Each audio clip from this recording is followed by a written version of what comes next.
Growing up, my dad would take us to Disneyland whenever we visited my grandma in California. From her front yard, we could watch the fireworks every single night for free, and it blew my fucking mind. And even though I was too scared to ride any of the rides, those are the things that a kid never forgets. Last week, someone posted on Reddit, I have signups but no sales. And I don't know why. 253 founders responded, and every single one of them had the same problem. And I want to tell you the answer to that question is sitting inside a $1,200 day at Disneyland. Because you know what adult never forgets?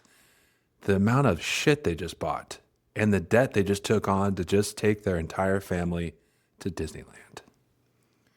Disney cooks up your brain like it's loaded up on Pop Rocks and makes all that spending feel worth it. So what is the trick? How do you take whatever the big man is doing behind the scenes and use that in your own product? That is what this video is about. The price of a single ticket for a single day at a single park ranges from $104 to $224, depending on the date. I did my research. But here's the evil part. The ticket is nowhere close to what you're actually going to spend. And somehow this is completely fine with their customers. My dad would try to take us every summer growing up, remember? When we could afford it. We were a divorced family, so you do what you can do. And look, my dad, he's a grumpy dude, and something always went sideways with this guy. Some issue, some problem, something. That's part of the deal with that guy. But we went back whenever we could. And the last time he took us, I was the oldest I've ever been. It was like one of the last trips that we ever did to California. And something about that year, I just got the cojones and I went on every single ride. I don't know.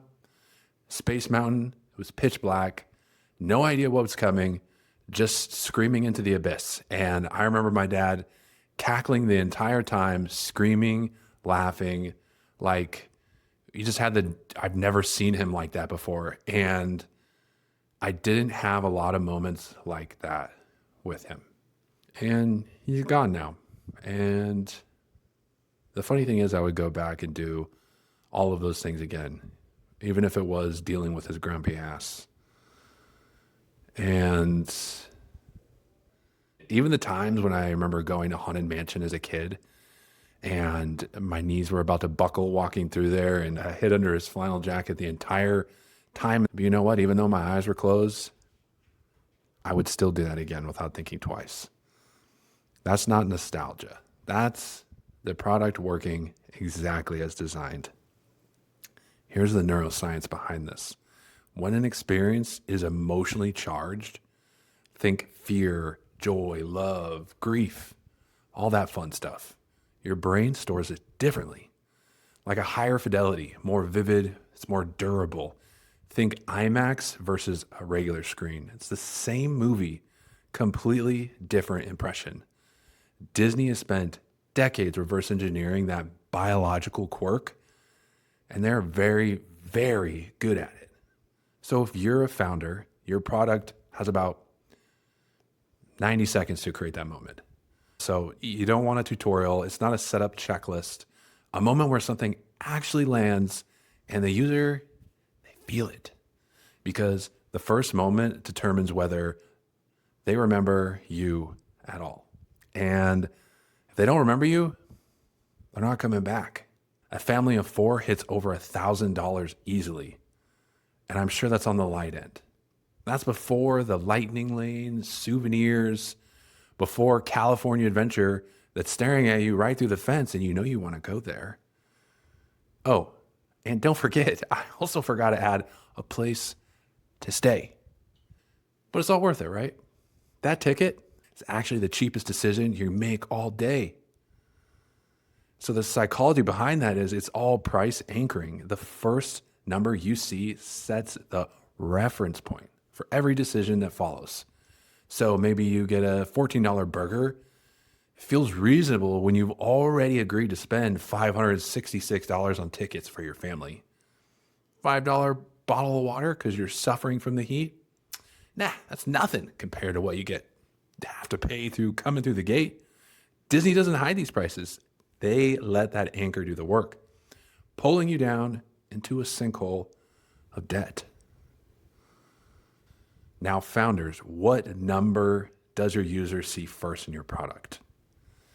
Is it your highest price tier? Because everything else looks like a bargain, but if it's your lowest, you've anchored them to expect cheap. And you probably guessed that right. You don't want to do that.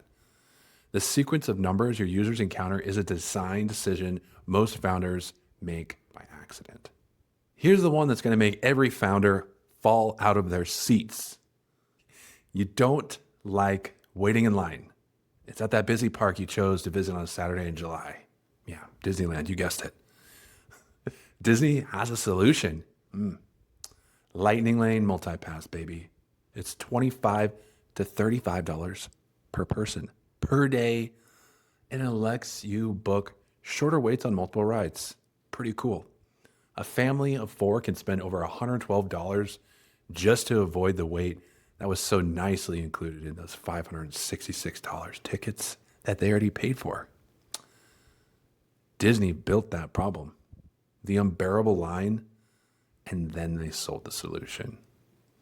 And here's the part that gets me real good. They didn't secretly make lines longer after the Lightning Lane launched. No. They just let the natural demand of millions of people piling into a finite space do the work for them. The line was always going to be bad. Disney just watched it get bad, and they said, yeah, we can sell that. So you're standing there, it's 45 minutes deep in a line, and it's not moving.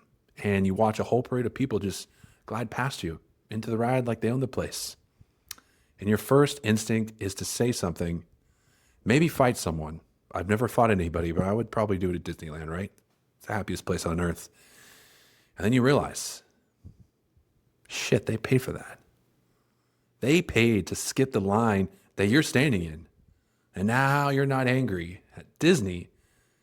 You're just angry at yourself for not buying it. The resentment gets pointed at your own decision, not at them. So here's a little neuroscience fact behind this.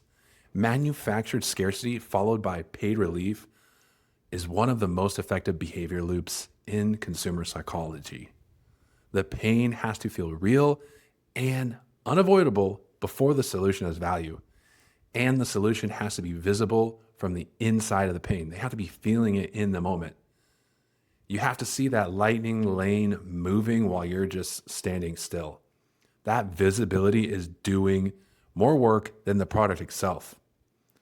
So if you're a founder, what is the problem inside your product that hits users before they even consider paying?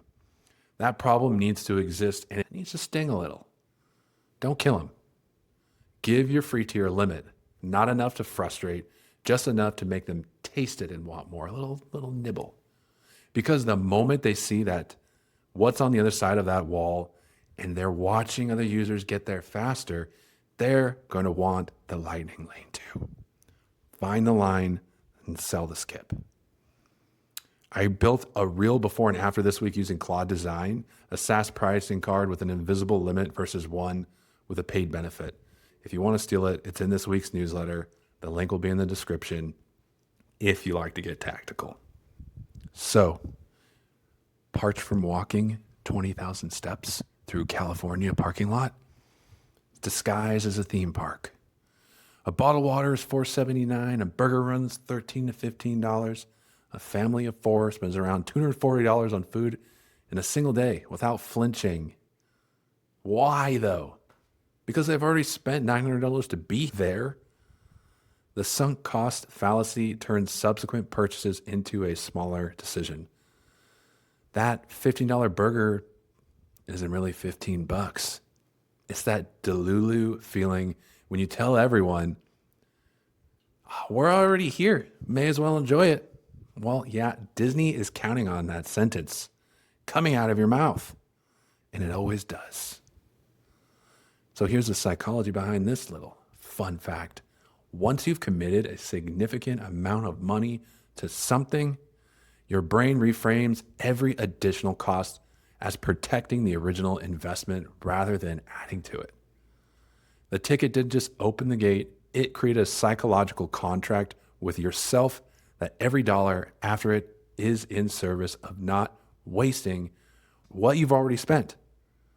Disney doesn't need to sell you the $5 water. That $566 ticket sold it for them.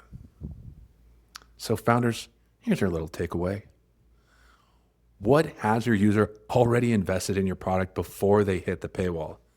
Time, data, customization, content, any of it. Because what you're really giving them is ownership, and ownership creates a loop. The more someone feels like something is theirs, their workspace, their settings, their progress, think of it like a role-playing game, right? You're putting all this work in. The harder it is to walk away from it. Design for ownership before you design for conversion. Get them invested in something worth protecting before you ever ask for money. Disney's entire retention model is built on one thing: making the exit feel like a loss. You don't need a castle, you don't need a parade, or $1 billion in park infrastructure. We need one moment in your product where the user has built something, personalized something, or achieved something that they would lose if they left. That is your lightning lane. That's your sunk cost anchor. That's the peak end moment. And if your product doesn't have that moment, your user just walked away out of the gate and you just lost a piece of your soul. The product has no moment that makes feeling like a loss. The user shows up, looks around, and says, peace out, with nothing invested, nothing at stake, and nothing they'd even miss. That is a product problem. And specifically, it's a revenue leak. If you want to know exactly where your product is losing people and what to fix first, that's what I do. It's called the revenue leak map. I go through your product. I record a full Loom walkthrough of exactly where your users are dropping off and why.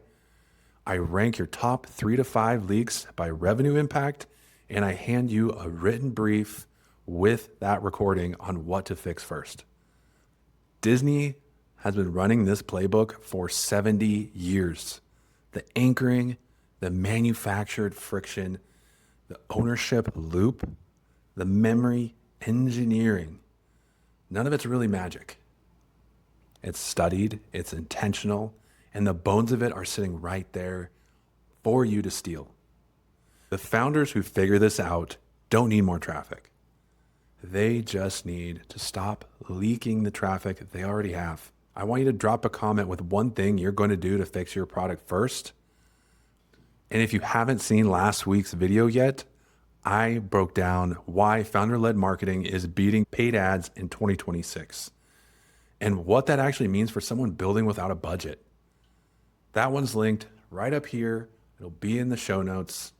Subscribe if you want more of this. I got you. See you next week. This is your bald, monotone sensei signing out. Adios.